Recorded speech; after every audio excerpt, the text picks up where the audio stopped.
जय हिंद दोस्तों, welcome to army super classes. This is Aryan Shukla. दोस्तों, आज की क्लास में हम पॉलिटी, हिस्ट्री, जियोग्राफी के इंपॉर्टेंट क्वेश्चन डिस्कस करेंगे। ये सभी टॉप के क्वेश्चन होंगे। देखिए, पॉलिटी के 15 क्वेश्चन होंगे, हिस्ट्री के 15 क्वेश्चन होंगे और 15 क्वेश्चन जियोग्राफी के होंगे। टोटल आपके 45 क्वेश्चन होंगे। आप लोग ध्यान से क्लास को देखिए। ये जो क्वेश्चन है सभी इंपॉर्टेंट क्वेश्चन है।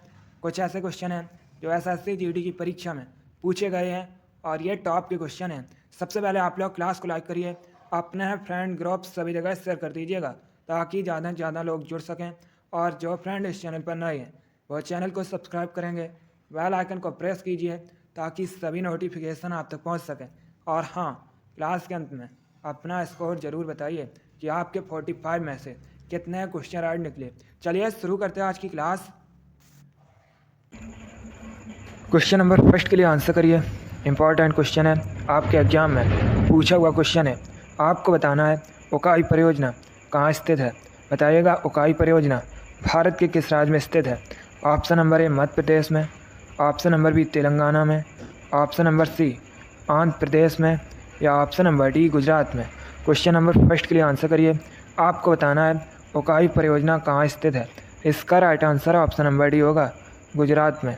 Yes, option number D correct answer है। दोस्तों, उकाई परियोजना गुजरात में स्थित है, इसलिए option number D correct answer होगा। अब यहाँ पर आपसे क्वेश्चन पूछे जा सकते हैं कि उकाई परियोजना ये किस नदी पर स्थित है। तो दोस्तों, उकाई परियोजना ताप्ती नदी पर स्थित है। एक क्वेश्चन और एग्जाम में पूछा जाता है कि सूरत ये गुजरात का शहर है, किस नदी के किनारे बसा है। तो दोस्तों, आप लोग याद रखिएगा, सूरत शहर ताप्ती नदी के किनारे स्थित है। क्वेश्चन नंबर फर्स्ट का option number D correct answer होगा। आगे बढ़ते हैं। क्वेश्चन नंबर 2 के लिए आंसर करिए। अच्छा क्वेश्चन है दोस्तों, भारत के किस राज्य को 5 नदियों की भूमि कहा जाता है। आपको बताना है भारत के किस राज्य को 5 नदियों की भूमि कहा जाता है। ऑप्शन इस प्रकार है, option number A Punjab, option number B Maharashtra, option number C Madhya Pradesh या ऑप्शन नंबर डी केरल। बताइएगा क्वेश्चन नंबर 2 के लिए आंसर। आपको बताना है भारत के किस राज्य को 5 नदियों की भूमि कहा जाता है। आज की क्लास में हम दोस्तों ज्योग्राफी के इंपॉर्टेंट क्वेश्चन डिस्कस करेंगे। ये सभी टॉप के क्वेश्चन होंगे। इसमें से कुछ ऐसे क्वेश्चन भी हैं जो आपके एग्जाम में कई बार पूछे गए हैं, तो आप लोग ध्यान से क्लास को देखिएगा। गुड, इसका right answer option number A होगा, पंजाब को। Yes, option number A correct answer है। दोस्तों, भारत में पंजाब को 5 नदियों की भूमि कहा जाता है, इसलिए option number A correct answer होगा। अब देखिए, अगर हम पंजाब की बात करें, पंजाब की दोस्तों सीमा पाकिस्तान देश के साथ मिलती है। पंजाब की राजधानी चंडीगढ़ है। चंडीगढ़ खुद एक केंद्र शासित प्रदेश होने के साथ ही पंजाब और हरियाणा राज्य की राजधानी है। क्वेश्चन नंबर 2 का option number A correct answer होगा। एक क्वेश्चन एग्जाम में पूछा गया था कि सुखना झील कहाँ पर है। तो दोस्तों, सुखना झील ये चंडीगढ़ में स्थित है। क्वेश्चन नंबर 2 का option number A correct answer होगा। आगे बढ़ते हैं। क्वेश्चन नंबर 3 के लिए आंसर करिए। क्वेश्चन है दोस्तों, एंजल जलप्रपात आपको बताना है किस देश में स्थित है। बताइएगा एंजल वाटरफॉल ये किस देश में स्थित है। ऑप्शन नंबर ए वेनेजुएला में, ऑप्शन नंबर बी अर्जेंटीना में, ऑप्शन नंबर सी कनाडा में या ऑप्शन नंबर डी ऑस्ट्रिया में। आपको बताना है एंजल जलप्रपात, एंजल वाटरफॉल कहाँ पर स्थित है। क्वेश्चन नंबर 3 के लिए आंसर करिएगा। वेरी गुड, इसका right answer option number A होगा, वेनेजुएला में। Yes, option number A correct answer है। दोस्तों, एंजल जलप्रपात वेनेजुएला में स्थित है, इसलिए option number A correct answer होगा। आगे बढ़ते हैं। क्वेश्चन नंबर 4 के लिए आंसर करिए। अच्छा क्वेश्चन है, इंपॉर्टेंट है, आपके एग्जाम में पूछा हुआ क्वेश्चन है। आपको बताना है काकीनाडा बंदरगाह, काकीनाडा पोर्ट ये कहाँ पर स्थित है। ऑप्शन नंबर ए आंध्र प्रदेश में, ऑप्शन नंबर बी महाराष्ट्र में, ऑप्शन नंबर सी केरल में या option number D none of these जिनमें से कोई नहीं। बताइएगा काकीनाडा बंदरगाह कहाँ पर स्थित है। क्वेश्चन नंबर 4 के लिए आंसर करिए। वेरी गुड, इसका राइट आंसर होगा option number A Andhra Pradesh. Yes, option number A correct answer है। दोस्तों, काकीनाडा पोर्ट आंध्र प्रदेश में स्थित है। आगे बढ़ते हैं। क्वेश्चन नंबर 5 के लिए आंसर करिए। अब आपको बताना है डलहौजी हिल स्टेशन कहाँ पर स्थित है। बताइएगा डलहौजी हिल स्टेशन ये कहाँ पर स्थित है। दोस्तों, डेली आपके एग्ज़ाम के लिए स्पेशल क्लास होती है, तो आप लोग डेली क्लास को ज्वाइन कीजिएगा। गुड, इसका right answer option number A होगा, हिमाचल प्रदेश में। Yes, option number A correct answer है। डलहौजी हिल स्टेशन हिमाचल प्रदेश में स्थित है। आगे बढ़ते हैं, क्वेश्चन नंबर 6 के लिए आंसर करिए। ये भी इंपॉर्टेंट क्वेश्चन है, ये भी क्वेश्चन आपके एग्जाम में पूछा हुआ क्वेश्चन है। आपको बताना है निम्न में से किस नदी को बंगाल के शोक के नाम से जाना जाता है। आपको ये 4 ऑप्शन दिए गए हैं, चारों ऑप्शंस को ध्यान से पढ़िए और बताइएगा निम्न में से किस नदी को बंगाल के शोक के नाम से जाना जाता है। ऑप्शन इस प्रकार हैं, option number A Damodar, option number B Gomti, option number C Kosi या option number D none of these. Question number 6 के लिए आंसर करिएगा। इसका right answer option number A होगा, Damodar. Yes, option number A correct answer है दोस्तों। दामोदर नदी को बंगाल के शोक के नाम से जाना जाता है, इसलिए option number A correct answer होगा। अब देखिए, अगर हम ऑप्शंस के बारे में बात करें, गोमती नदी के किनारे लखनऊ शहर बसा है, लखनऊ उत्तर प्रदेश की राजधानी है। कोसी नदी को दोस्तों बिहार के शोक के नाम से जाना जाता है। यह भी क्वेश्चन कई बार एग्जाम में पूछा हुआ क्वेश्चन है, बिहार के शोक के नाम से किस नदी को जाना जाता है, तो याद रखिएगा कोसी नदी को। चलिए क्वेश्चन नंबर 6 का option number A correct answer है, दामोदर नदी को बंगाल के शोक के नाम से जाना जाता है। आगे बढ़ते हैं, क्वेश्चन नंबर 7 के लिए आंसर करिए। अब आपको बताना है सलाल परियोजना किस नदी पर स्थित है। पहली बात तो आप लोग याद रखिएगा, सलाल परियोजना ये दोस्तों जम्मू और कश्मीर में स्थित है। अब आपको बताना है ये किस नदी पर है। ऑप्शंस दिए गए हैं, ध्यान से ऑप्शन पढ़ लीजिए, उसके बाद आंसर करिए। आपको बताना है सलाल परियोजना किस नदी पर स्थित है। Right answer option number D होगा, चनाब नदी पर। Yes, option number D correct answer है दोस्तों। सलाल परियोजना जम्मू कश्मीर में चनाब नदी पर स्थित है, इसलिए option number D correct answer होगा। आगे बढ़ते हैं, क्वेश्चन नंबर 8 के लिए आप आंसर करिए। क्वेश्चन है बिहार राज्य की सीमा निम्नलिखित में से किस राज्य से नहीं मिलती है। आपको बताना है ये 4 ऑप्शन दिए गए हैं, इनमें से किसके साथ बिहार राज्य की सीमा नहीं मिलती है। ऑप्शन इस प्रकार हैं, option number A Paschim Bangal, option number B Uttar Pradesh, option number C Jharkhand या ऑप्शन नंबर डी कर्नाटक। अब आंसर करिए क्वेश्चन नंबर 8 के लिए। गुड, इसका right answer option number D होगा, Karnataka. Yes, option number D correct answer है दोस्तों। कर्नाटक के साथ बिहार की सीमा नहीं मिलती है, इसलिए option number D correct answer होगा। बाकी पश्चिम बंगाल, उत्तर प्रदेश, झारखंड इन तीनों राज्यों के साथ दोस्तों बिहार राज्य की सीमा मिलती है। क्वेश्चन नंबर 8 का option number D correct answer होगा, कर्नाटक के साथ बिहार की सीमा नहीं मिलती है। अगला क्वेश्चन देखते हैं, क्वेश्चन नंबर 9 के लिए आंसर करिए। यह भी अच्छा क्वेश्चन है। आपको बताना है भूमध्य रेखा निम्नलिखित में से किस देश से होकर गुजरती है। बताइएगा भूमध्य रेखा निम्नलिखित में से किस देश से होकर गुजरती है। Option number A Bharat, option number B Pakistan, option number C China या option number D Brazil. Answer करिए क्वेश्चन नंबर 9 के लिए। भूमध्य रेखा ये दोस्तों पृथ्वी को 2 बराबर भागों में बांटती है। भूमध्य रेखा एक काल्पनिक रेखा है और भूमध्य रेखा को इक्वेटर भी कहा जाता है। अब बताइएगा भूमध्य रेखा निम्नलिखित में से किस देश से होकर गुजरती है। इसका right answer option number D होगा, ब्राज़ील से। Yes, option number D correct answer है दोस्तों। भूमध्य रेखा निम्नलिखित में से ब्राज़ील देश के साथ होकर गुजरती है, इसलिए option number D correct answer होगा। चलिए क्वेश्चन नंबर 9 का option number D correct answer है।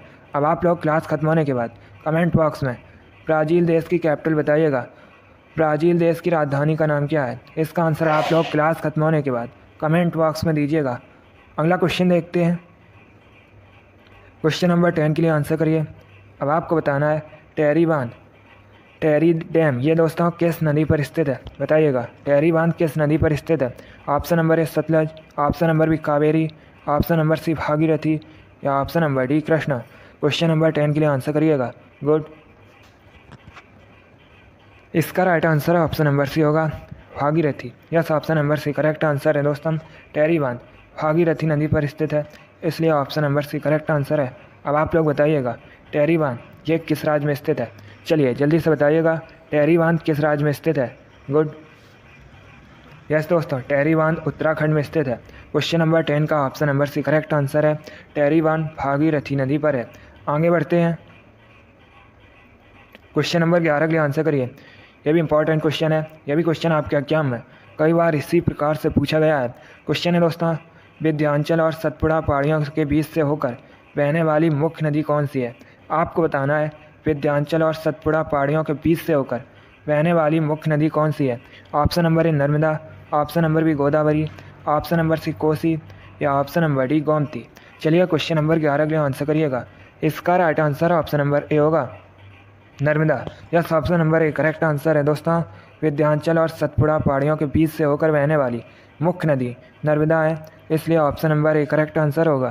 क्वेश्चन नंबर 11 का option number A Narmada correct answer होगा। अगला क्वेश्चन देखते हैं। क्वेश्चन नंबर 12 के लिए आंसर करिए। अब आपको बताना है राजघाट परियोजना किस नदी पर स्थित है। दोस्तों, राजघाट परियोजना ये उत्तर प्रदेश और मध्य प्रदेश की सीमा पर स्थित है। अब आपको बताना है ये किस नदी पर है। चलिए क्वेश्चन नंबर 12 के लिए आंसर करिएगा। जिसने अभी लाइक नहीं किया एक बार लाइक करिए, अपने फ्रेंड ग्रुप सभी जगह शेयर कर दीजिए ताकि ज़्यादा से ज़्यादा लोग जुड़ सकें। और जो फ्रेंड इस चैनल पर नए हैं वो चैनल को सब्सक्राइब करेंगे, बेल आइकन को प्रेस कीजिए ताकि सभी नोटिफिकेशन आप तक पहुंच सकें। आंसर करिए। आपको बताना है राजघाट परियोजना किस नदी पर स्थित है। गुड। इसका right answer option number A होगा बेतवा नदी पर स्थित है। Yes, option number A correct answer है। राजघाट परियोजना बेतवा नदी पर है। अगला क्वेश्चन देखते हैं। क्वेश्चन नंबर 13 के लिए आंसर करिए। अच्छा क्वेश्चन है। आपको बताना है एशिया का सबसे बड़ा द्वीप कौन सा है। बताइएगा एशिया का सबसे बड़ा द्वीप कौन सा है। Option number A Sumatra, option number B Sri Lanka, option number C Borneo या ऑप्शन नंबर डी ग्रीनलैंड। आपको बताना है एशिया का सबसे बड़ा द्वीप कौन सा है। अगर आपसे एग्जाम में पूछा जाए विश्व का सबसे बड़ा द्वीप कौन सा है तो याद रखिएगा ग्रीनलैंड। लेकिन यहाँ पर आपसे पूछा गया है एशिया का सबसे बड़ा द्वीप कौन सा है, तो दोस्तों राइट आंसर होगा Borneo. Yes, option number C correct answer है। दोनों अलग अलग क्वेश्चन है।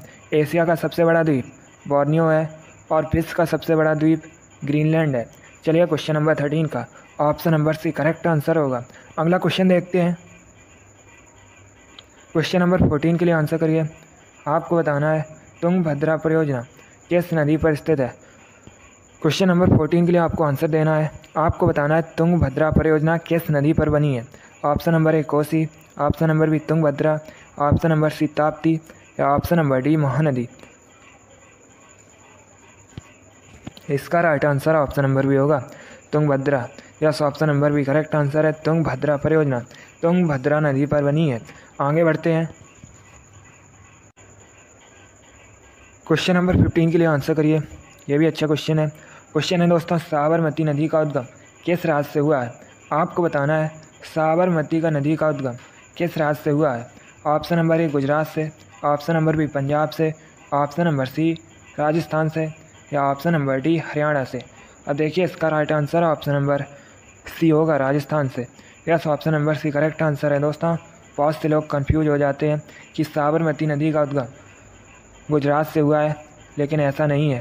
साबरमती नदी का उद्गम दोस्तों राजस्थान से हुआ है। आप लोग याद रखिएगा, अच्छा क्वेश्चन था। चलिए क्वेश्चन नंबर 15 का option number C correct answer होगा। आगे बढ़ते हैं। अभी हमने 15 क्वेश्चन ज्योग्राफी के डिस्कस किए। अब जो आपके 1 से 15 क्वेश्चन होंगे वो हिस्ट्री के होंगे। चलिए आगे बढ़ते हैं। क्वेश्चन नंबर फर्स्ट के लिए आंसर करिए। इंपॉर्टेंट क्वेश्चन है, एग्जाम में पूछा हुआ क्वेश्चन है। आपको बताना है चोल वंश के संस्थापक कौन थे।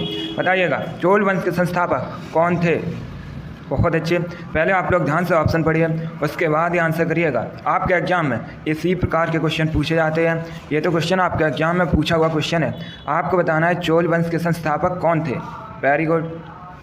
इसका right answer option number C होगा Vijayalaya. Yes, option number C correct answer है दोस्तों। चोल वंश के संस्थापक विजयालय थे, इसलिए option number C correct answer होगा। अब अगर हम ऑप्शंस की बात करें, चंद्रगुप्त मौर्य ने मौर्य वंश की स्थापना की थी, श्रीगुप्त ने गुप्त वंश की स्थापना की थी। तो आप लोग इनके बारे में याद रखिएगा, यहाँ से आपके एग्जाम में क्वेश्चन पूछे जा सकते हैं। क्वेश्चन नंबर फर्स्ट का option number C correct answer है। चोल वंश के संस्थापक विजयालय हैं। आगे बढ़ते हैं। क्वेश्चन नंबर 2 के लिए आंसर करिएगा। यह भी इंपॉर्टेंट क्वेश्चन है। यह भी क्वेश्चन कई बार आपके एग्जाम में इसी प्रकार से पूछा गया है। आपको बताना है हम्पी किस साम्राज्य की राजधानी थी। बताइएगा हम्पी किस साम्राज्य की राजधानी थी। ऑप्शन नंबर ए बहमनी साम्राज्य, ऑप्शन नंबर बी विजयनगर साम्राज्य, ऑप्शन नंबर सी चालुक्य राजवंश या ऑप्शन नंबर डी चोल राजवंश। आंसर करिए क्वेश्चन नंबर 2 के लिए। आपको बताना है हम्पी किस साम्राज्य की राजधानी थी। Very good. इसका right answer option number B होगा विजयनगर साम्राज्य की। Yes, option number B correct answer है दोस्तों। हम्पी विजयनगर साम्राज्य की राजधानी थी, इसलिए option number B correct answer होगा। एक क्वेश्चन और एग्जाम में पूछा जाता है कि हम्पी, ये तो दोस्तों विजयनगर साम्राज्य की राजधानी थी, विजयनगर साम्राज्य की स्थापना किसने की थी? तो याद रखिएगा हरिहर और बुक्का नामक दो भाइयों ने दोस्तों विजयनगर साम्राज्य की स्थापना की थी। क्वेश्चन नंबर 2 का option number B correct answer होगा। आगे बढ़ते हैं, क्वेश्चन नंबर 3 के लिए आंसर करिए। अब आपको बताना है किस मुग़ल बादशाह को लंपट मूर कहा जाता है। आपको बताना है निम्न में से किस मुग़ल बादशाह को लंपट मूर कहा जाता है। ऑप्शन नंबर ए अकबर को, ऑप्शन नंबर बी हुमायूं को, option number C Jahandar Shah को, या ऑप्शन नंबर डी शाहजहां को। आपको बताना है किस मुग़ल बादशाह को लंपट मूर कहा जाता है। इसका right answer option number C होगा, जहांदार शाह को। Yes, option number C correct answer है दोस्तों, जहांदार शाह को लंपट मूर कहा जाता है। आगे बढ़ते हैं, क्वेश्चन नंबर 4 के लिए आंसर करिए। यह भी इंपॉर्टेंट क्वेश्चन है, यह भी क्वेश्चन आपके एग्जाम में कई बार इसी प्रकार से पूछा गया है। अब आपको बताना है मौर्य वंश का अंतिम सम्राट कौन था। बताइएगा मौर्य वंश का अंतिम सम्राट कौन था। Good, option number A Chandragupta Maurya, option number B Ashoka, option number C Priyadrath, या ऑप्शन नंबर डी शिशुनाग। आपको बताना है मौर्य वंश का अंतिम सम्राट कौन था। इसका right answer option number C होगा, Priyadrath. Yes, option number C correct answer है, प्रियद्रथ मौर्य वंश का अंतिम सम्राट था, इसलिए option number C correct answer होगा। अब दोस्तों अगर आपसे पूछा जाए कि मौर्य वंश की स्थापना किसने की थी, तो याद रखिएगा चंद्रगुप्त मौर्य ने मौर्य वंश की स्थापना की थी। चंद्रगुप्त मौर्य के गुरु थे दोस्तों चाणक्य। चाणक्य को विष्णुगुप्त और कौटिल्य के नाम से भी जाना जाता है। एक क्वेश्चन और एग्जाम में पूछा जाता है कि अर्थशास्त्र नामक ग्रंथ की रचना किसने की थी, तो याद रखिएगा चाणक्य ने। क्वेश्चन नंबर 4 का option number C correct answer है, मौर्य वंश का अंतिम सम्राट प्रियद्रथ था। आगे बढ़ते हैं, क्वेश्चन नंबर 5 के लिए आंसर करिए। क्वेश्चन है निम्न में से किस स्थान पर सिकंदर की मृत्यु हुई। आपको बताना है सिकंदर की मृत्यु कहाँ पर हुई थी। चलिए क्वेश्चन नंबर 5 के लिए आंसर करिएगा। दोस्तों आज की क्लास में हम हिस्ट्री के इंपॉर्टेंट क्वेश्चन डिस्कस करेंगे। ये सभी टॉप के क्वेश्चन होंगे।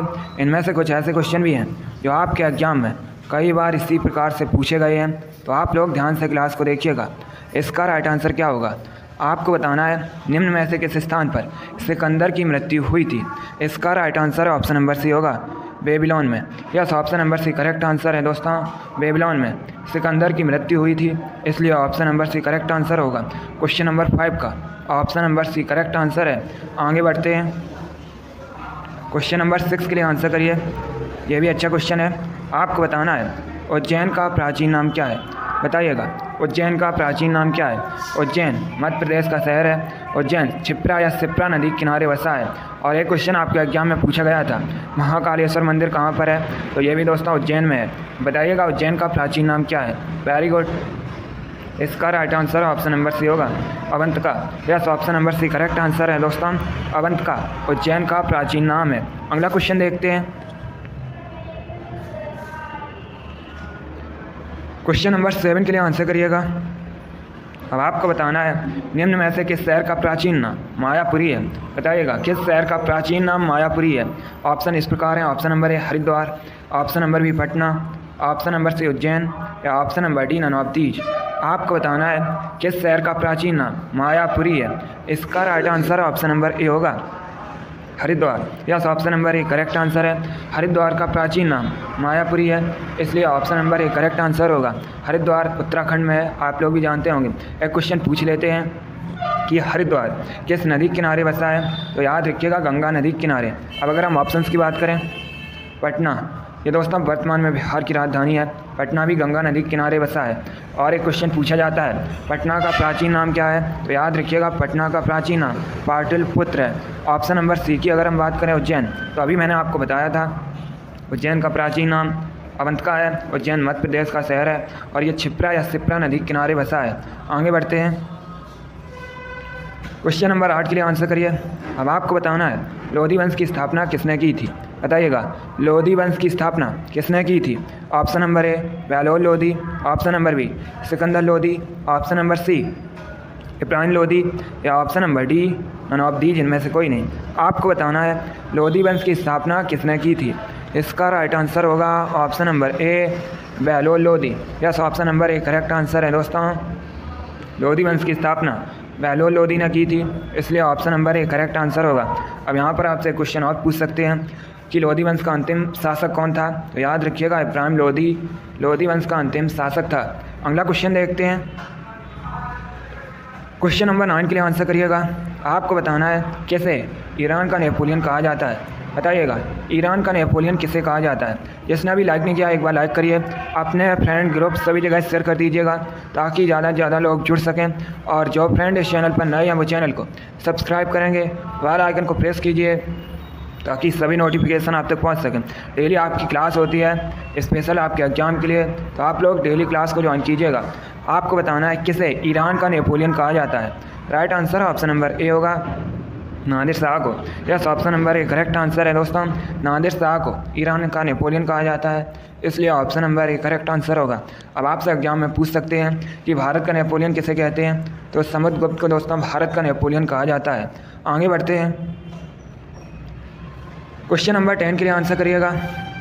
आपको बताना है रानी लक्ष्मीबाई का मूल नाम क्या था, बताइएगा रानी लक्ष्मीबाई का मूल नाम क्या था। रानी लक्ष्मीबाई, इन्होंने दोस्तों 1857 की क्रांति में महत्वपूर्ण भूमिका निभाई थी। एक क्वेश्चन आपके एग्जाम में पूछ लेते हैं कि रानी लक्ष्मीबाई का समाधि स्थल कहाँ पर स्थित है, तो ये दोस्तों मध्य प्रदेश के ग्वालियर में स्थित है। अब बताइएगा रानी लक्ष्मीबाई का मूल नाम क्या था। Right answer option number B होगा, Manikarnika. Yes, option number B correct answer है दोस्तों। रानी लक्ष्मीबाई का मूल नाम मणिकर्णिका था। और अगर आपसे पूछा जाए रानी लक्ष्मीबाई के बचपन का नाम क्या था, तो रानी लक्ष्मीबाई के बचपन का नाम मनु था। चलिए क्वेश्चन नंबर 10 का option number B correct answer होगा। आगे बढ़ते हैं। क्वेश्चन नंबर 11 के लिए आंसर करिएगा। आपको बताना है बंगाल विभाजन किस वायसराय के समय में हुआ था। पहली बात तो आप लोग याद रखिएगा बंगाल विभाजन कब हुआ था, 1905 में हुआ था, 1905 में हुआ था। अब बताइएगा किस वायसराय के समय में हुआ था। चलिए क्वेश्चन नंबर 11 के लिए आंसर करिएगा। यह भी इंपॉर्टेंट क्वेश्चन है, यह भी क्वेश्चन आपके एग्जाम में पूछा हुआ क्वेश्चन है। गुड, इसका right answer option number C होगा, Lord Curzon. Yes, option number C correct answer है। बंगाल विभाजन लॉर्ड कर्जन के समय में हुआ था, इसलिए option number C correct answer होगा। कब हुआ था, 1905 में। आगे बढ़ते हैं। क्वेश्चन नंबर 12 के लिए आंसर करिएगा। अच्छा क्वेश्चन है। आपको बताना है राजा राम मोहन राय को युगदूत किसने कहा था, बताइएगा राजा राम मोहन राय को युगदूत किसने कहा था। Option number A Mahatma Gandhi, option number B Subhash Chandra Bose, option number C Jawaharlal Nehru, या option number D none of these इनमें से कोई नहीं। आपको बताना है राजा राम मोहन राय को युगदूत किसने कहा था। Right answer option number B होगा, सुभाष चंद्र बोस ने। Yes, option number B correct answer है दोस्तों। राजा राम मोहन राय को युगदूत सुभाष चंद्र बोस ने कहा था, इसलिए option number B correct answer होगा। अब देखिए अगर दोस्तों हम राजा राम मोहन राय की बात करें, इन्होंने ब्रह्म समाज की स्थापना की थी। कहाँ पर की थी, तो ये दोस्तों कोलकाता में की थी। एक क्वेश्चन और एग्जाम में पूछा जाता है राजा राम मोहन राय ने ब्रह्म समाज की स्थापना कब की थी, तो याद रखिएगा 1828 में। अब दोस्तों अगर हम सुभाष चंद्र बोस की बात करें, सुभाष चंद्र बोस, वैसे आपके एग्जाम में क्वेश्चन पूछा गया था कि फॉरवर्ड ब्लॉक की स्थापना किसने की थी, तो याद रखिएगा सुभाष चंद्र बोस ने। और कब की थी, तो ये की थी दोस्तों 1939 में। इतना आप लोग याद रखिएगा, एग्जाम में पूछे जा सकते हैं यहाँ से क्वेश्चन। क्वेश्चन नंबर 12 का ऑप्शन नंबर भी करेक्ट आंसर होगा। आगे बढ़ते हैं। क्वेश्चन नंबर 13 के लिए आंसर करिए। अब आपको बताना है निम्न में से किसे मिनी हड़प्पा के नाम से जाना जाता है, बताइएगा किसे मिनी हड़प्पा के नाम से जाना जाता है। ऑप्शन नंबर ए मोहनजोदड़ो को, ऑप्शन नंबर बी कालीबंगन को, ऑप्शन नंबर सी लोथल को, या ऑप्शन नंबर डी रंगपुर को। आपको बताना है किसे मिनी हड़प्पा के नाम से जाना जाता है। चलिए क्वेश्चन नंबर 13 के लिए आंसर करिएगा। अच्छा क्वेश्चन है, थोड़ा सा कठिन है बट आप लोग आंसर दीजिए। गुड, आपको बताना है किसे मिनी हड़प्पा के नाम से जाना जाता है। Right answer option number C होगा, लोथल को। Yes, option number C correct answer है दोस्तों, लोथल। इसे मिनी हड़प्पा के नाम से भी जानते हैं। आगे बढ़ते हैं। क्वेश्चन नंबर 14 के लिए आंसर करिएगा। अच्छा क्वेश्चन है, सभी लोग आंसर करिए क्वेश्चन नंबर 14 के लिए। क्वेश्चन है दोस्तों गांधी इरविन समझौता किस सन में हुआ था। चलिए बताइएगा गांधी इरविन समझौता ये किस सन में हुआ था। एक क्वेश्चन पूछ लेते हैं, गांधी इरविन समझौता इसे और किस नाम से जाना जाता है, तो याद रखिएगा दोस्तों दिल्ली समझौता के नाम से भी गांधी इरविन समझौता को जाना जाता है। अब आपको बताना है गांधी इरविन समझौता ये किस सन में हुआ था। चलिए बताइएगा क्वेश्चन नंबर 14 का answer. Very good, right answer option number B होगा 1931 में। Yes, option number B correct answer है दोस्तों। गांधी इरविन समझौता ये 1931 में हुआ था, इसलिए option number B correct answer होगा। चलिए क्वेश्चन नंबर 14 का option number B correct answer होगा। अगला क्वेश्चन देखते हैं। क्वेश्चन नंबर 15 के लिए आंसर करिए। आपको बताना है आमेर का किला कहाँ स्थित है। चलिए क्वेश्चन नंबर 15 के लिए आंसर करिएगा। ऑप्शन नंबर ए राजस्थान में, ऑप्शन नंबर बी गुजरात में, ऑप्शन नंबर सी हिमाचल प्रदेश में, या option number D Madhya Pradesh में। आपको बताना है आमेर फोर्ट ये कहाँ पर स्थित है। क्वेश्चन नंबर 15 के लिए आंसर करिएगा। गुड, राइट आंसर है ऑप्शन नंबर ए होगा, राजस्थान में। Yes, option number A correct answer है दोस्तों। आमेर का किला राजस्थान में स्थित है, इसलिए option number A correct answer होगा। क्षेत्रफल की दृष्टि से भारत का सबसे बड़ा राज्य राजस्थान है। राजस्थान की राजधानी जयपुर है। जयपुर को भारत में पिंक सिटी के नाम से भी जाना जाता है। क्वेश्चन नंबर 15 का option number A correct answer होगा। आगे बढ़ते हैं दोस्तों। अभी हमने 15 क्वेश्चन हिस्ट्री के डिस्कस किए। अब जो आपके 1 से 15 तक क्वेश्चन होंगे वो पॉलिटी के होंगे। आप लोग क्लास को ध्यान से देखिएगा। चलिए आगे बढ़ते हैं। क्वेश्चन नंबर फर्स्ट आपके सामने है, आंसर करिए क्वेश्चन नंबर फर्स्ट के लिए। अच्छा क्वेश्चन है, इंपॉर्टेंट है ये क्वेश्चन है, एग्जाम में कई बार इसी प्रकार से पूछा गया है। आपको बताना है संसद के दोनों सदनों के संयुक्त अधिवेशन की अध्यक्षता कौन करता है। ऑप्शन दिए गए आपको। ऑप्शन इस प्रकार है। ऑप्शन नंबर ए उपराष्ट्रपति, ऑप्शन नंबर बी प्रधानमंत्री, ऑप्शन नंबर सी राष्ट्रपति, ऑप्शन नंबर डी स्पीकर। सभी लोग क्वेश्चन नंबर फर्स्ट के लिए आंसर करिए। आपको बताना है संसद के दोनों सदनों के संयुक्त अधिवेशन की अध्यक्षता कौन करता है। इसका right answer option number D होगा, लोकसभा अध्यक्ष। Yes, option number D correct answer है दोस्तों। संसद के दोनों सदनों के संयुक्त अधिवेशन की अध्यक्षता स्पीकर करता है, लोकसभा अध्यक्ष करता है, इसलिए option number D correct answer होगा। अब आपसे एग्जाम में क्वेश्चन पूछ सकते हैं कि संसद के दोनों सदनों के संयुक्त अधिवेशन को बुलाता कौन है। तो दोस्तों बुलाता राष्ट्रपति है, लेकिन इसकी जो अध्यक्षता है ये स्पीकर करता है, इसलिए option number D correct answer होगा। जिसने भी क्वेश्चन नंबर फर्स्ट का ऑप्शन नंबर डी दिया उनका राइट आंसर है। वेरी गुड, बहुत अच्छे दोस्तों। चलिए नेक्स्ट क्वेश्चन आपके सामने है, इसका आंसर करिएगा। आपको बताना है अटॉर्नी जनरल की नियुक्ति कौन करता है। यह भी अच्छा क्वेश्चन है, जल्दी से आंसर करिए क्वेश्चन नंबर 2 के लिए।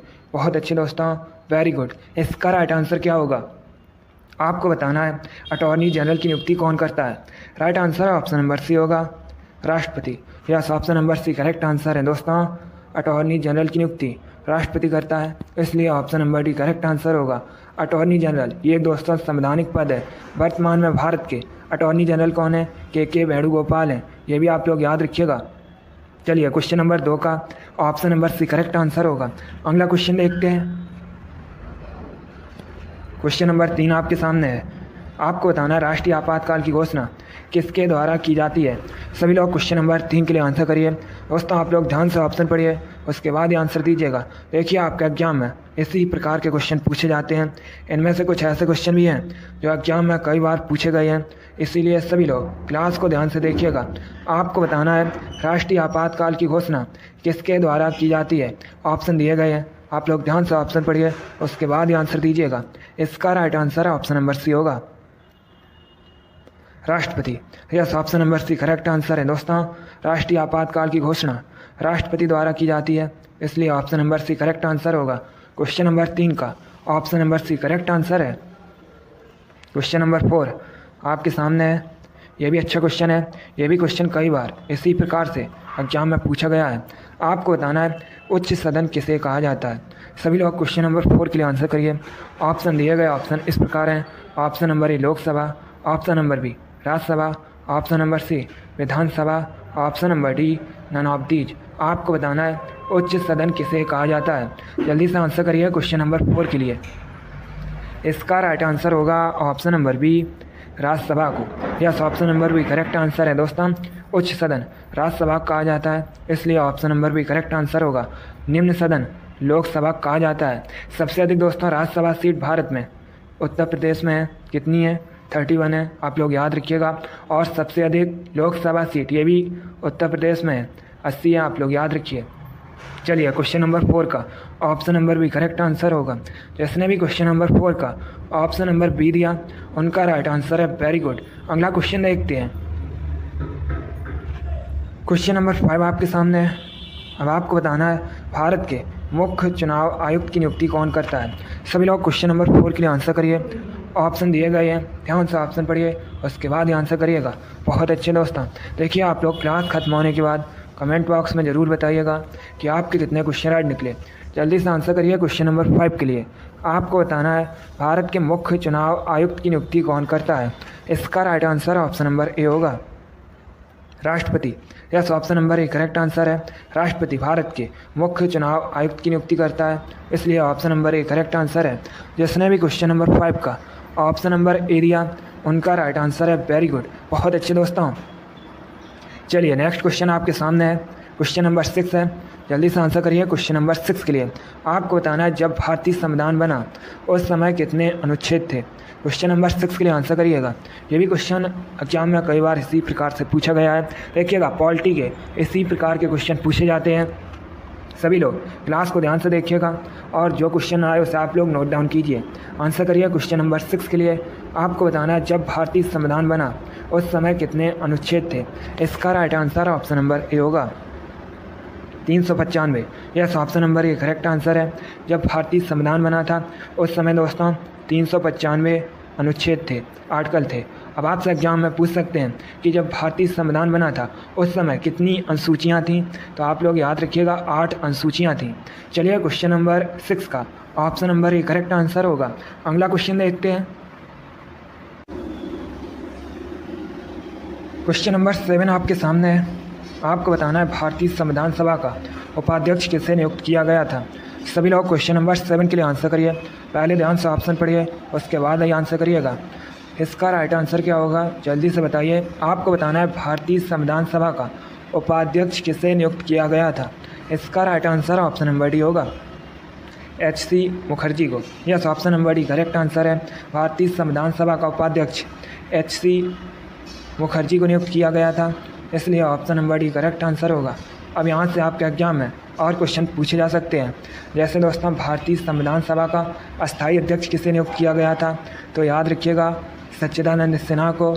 और दोस्तों भारतीय संविधान सभा का स्थायी अध्यक्ष किसे नियुक्त किया गया था, तो याद रखिएगा डॉक्टर राजेंद्र प्रसाद को।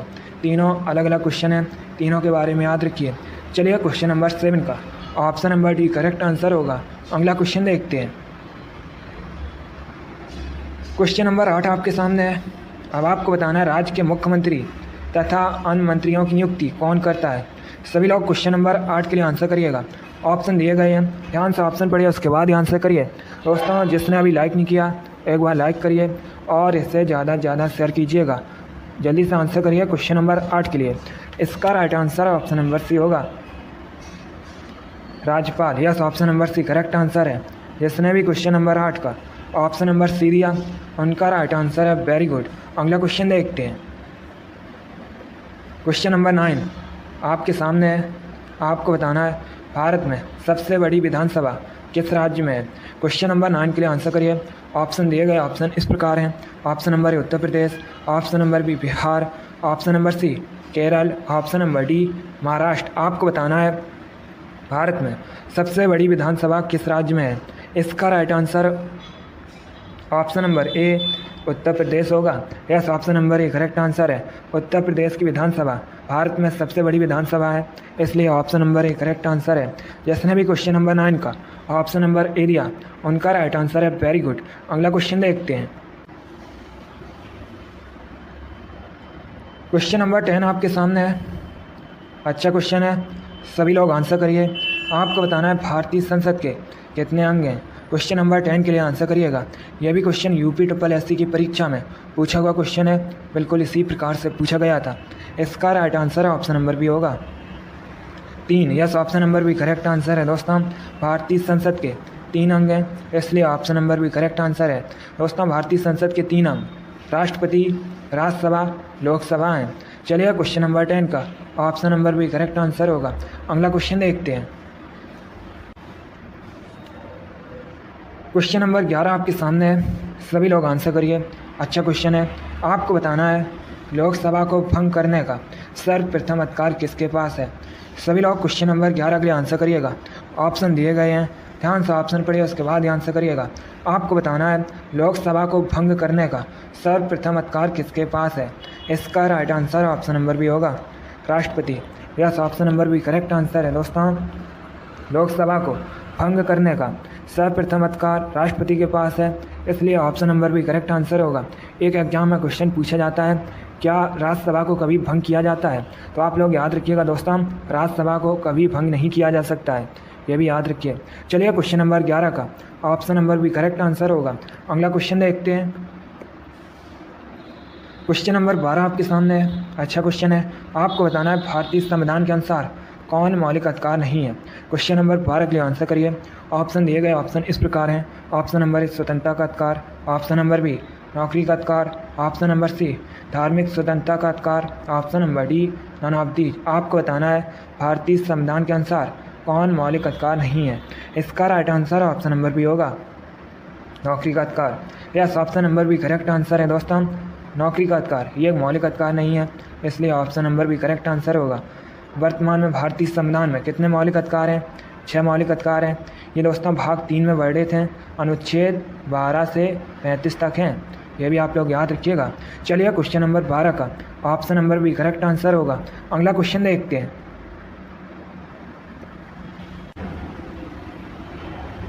क्वेश्चन नंबर 13 आपके सामने है। आपको बताना है भारत के उपराष्ट्रपति किसके द्वारा चुने जाते हैं। सभी लोग आंसर करिए क्वेश्चन नंबर 13 के लिए। ऑप्शन दिए गए ऑप्शन इस प्रकार हैं। ऑप्शन नंबर ए राज्यसभा सदस्यों द्वारा, ऑप्शन नंबर बी लोकसभा सदस्यों द्वारा, ऑप्शन नंबर सी ए और बी दोनों, ऑप्शन नंबर डी प्रधानमंत्री द्वारा। आपको बताना है भारत के उपराष्ट्रपति किसके द्वारा चुने जाते हैं। सभी लोग जल्दी से आंसर करिए। अच्छा क्वेश्चन है, इसका right answer option number C होगा, ए और बी दोनों।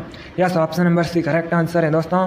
भारत के उपराष्ट्रपति राज्यसभा सदस्यों द्वारा और लोकसभा सदस्यों द्वारा चुने जाते हैं, इसलिए option number C correct answer होगा। क्वेश्चन नंबर 14 के लिए आंसर करिए। क्वेश्चन आपके सामने है। आपको बताना है कोई व्यक्ति भारत के राष्ट्रपति के पद पर कितनी बार चुना जा सकता है। सभी लोग क्वेश्चन नंबर 14 के लिए आंसर करिए। आप लोग ध्यान से ऑप्शन पढ़िए, उसके बाद ही आंसर करिएगा। बहुत अच्छे दोस्तों, इसका right answer option number D होगा, कोई सीमा नहीं है। Yes, option number D correct answer है। कोई व्यक्ति भारत के राष्ट्रपति के पद पर कितनी बार चुना जा सकता है, इसकी कोई सीमा नहीं है, इसलिए option number D correct answer होगा। चलिए अगला क्वेश्चन देखते हैं। क्वेश्चन नंबर 15 आपके सामने है। आपको बताना है अरुणाचल प्रदेश में राज्यसभा की कितनी सीट्स हैं। सभी लोग क्वेश्चन नंबर 15 के लिए आंसर करिए। यह भी क्वेश्चन UP SSC की परीक्षा में पूछा हुआ क्वेश्चन है, बिल्कुल इसी प्रकार से पूछा गया था। इसका right answer option number D होगा, 1। Yes, option number D correct answer है। अरुणाचल प्रदेश में राज्यसभा सीट 1 है, इसलिए option number D correct answer है। चलिए दोस्तों, आज की क्लास में हमने हिस्ट्री, पॉलिटी, ज्योग्राफी के इंपॉर्टेंट क्वेश्चन डिस्कस किए with extra fact. I hope आप सभी को ये क्वेश्चन समझ आए होंगे। दोस्तों, आप लोग अपना स्कोर कमेंट बॉक्स में ज़रूर बताइए कि आपके कितने क्वेश्चन राइट निकले। क्लास पसंद आए तो लाइक करिएगा, शेयर करिएगा। चैनल पर नए हैं तो चैनल को सब्सक्राइब कीजिए, बेल आइकन को प्रेस कीजिए ताकि सभी नोटिफिकेशन आप तक पहुँच सकें। और जो लोग इस चैनल पर नए हैं वो चैनल को सब्सक्राइब करेंगे। देखिए, डेली आपकी क्लासेस होती हैं स्पेशल SSC GD के लिए, तो आप लोग डेली क्लासेस को ज्वाइन कीजिएगा। चलिए, इसी के साथ मैं आपको मिलूँगा अगली क्लास में। Thank you guys, thank you for watching. God bless you all.